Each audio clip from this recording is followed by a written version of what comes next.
Ma'am, may hapon. Ma'am, ano po message nyo, ma'am? 1 year na po sa ICC CPRD. Nag-ikot kami kanina. Marami pong Dabawenyos ang galit na galit, ma'am, sa ginawa po sa kanya. Oo, hindi lang mga Dabawenyos, no? Mga Pilipino, galit sa nangyari. Pag-kidnap kay dating Pangulong Rodrigo Duterte. It is unthinkable that a government, no matter the political differences with the administration, would send a citizen to a foreign jurisdiction to be detained and tried for crimes against humanity na walang basihan at walang paayos sa witnesses. So, galit ng mga tao mo, isang taon na sila galit, hindi yung pas yung galit hanggang pabalik sa dating Pangulong Rodrigo.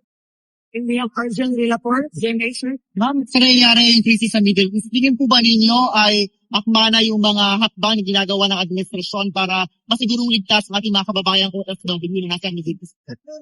Wala tayong nakikita, no, na ginagawa ng administrasyon.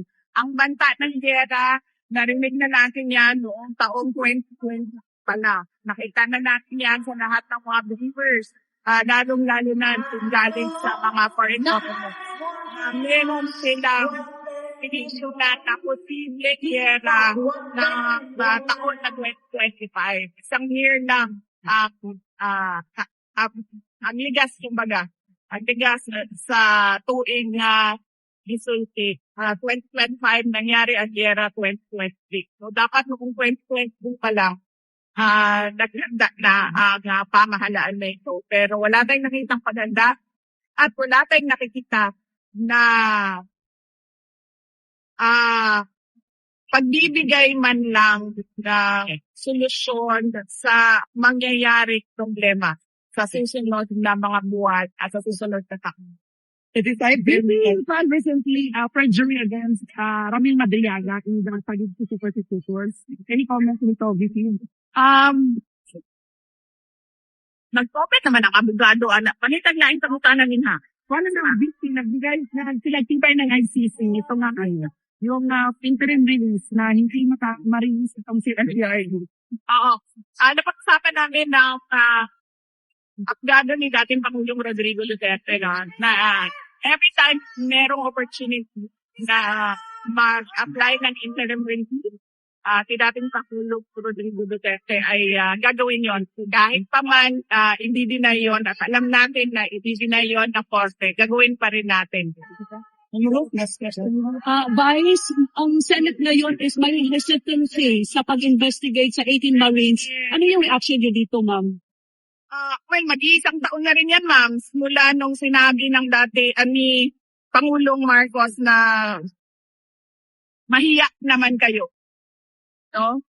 Mag-iisang taon na yan. Hanggang ngayon, wala pa rin nananagot sa flood control standard, sa katiwalian na nangyari sa 2023, 2024 at 2025 budget.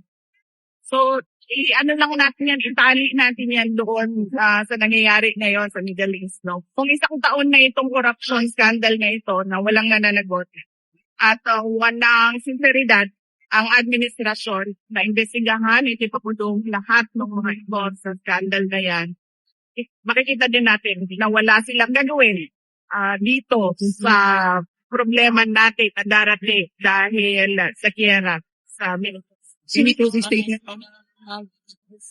Yes, message, nagpapasalamat ako sa ating mga kababayan, sa lahat ng mga Pilipino ngayon na nakikisa kay dating Pangulong Rodrigo Duterte sa pag-kidnap sa kanya, sa injustice na ginawa sa kanya. Isang Pilipino na kinidnap ng gobyerno, dinala sa ibang bansa para ay ikonomo. Nagpapasalamat kami sa kanilang pagdarasal para sa kanyang kalayaan at maayos na pag-uwi dito sa ating bayan. Thank you. Thank you, ma'am.